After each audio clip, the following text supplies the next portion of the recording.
Welcome to Full Arch Scanning, powered by the iTero Element intraoral scanner.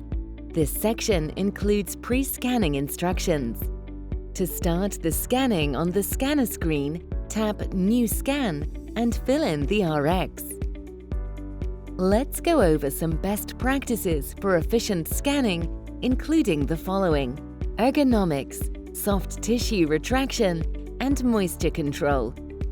Wand operation and orientation, as well as the sleeve position, are also critical to ensure a successful scan.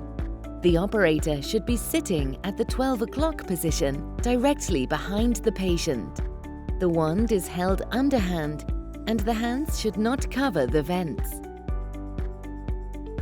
The elbows are down close to the body, and the patient's head is at the same height as the operator's elbows. Place the monitor on your dominant side so that you can see the screen without turning or stretching. You are ready to start scanning. Tap the scan mode and see the scanning execution video for further instructions. It starts with iTero.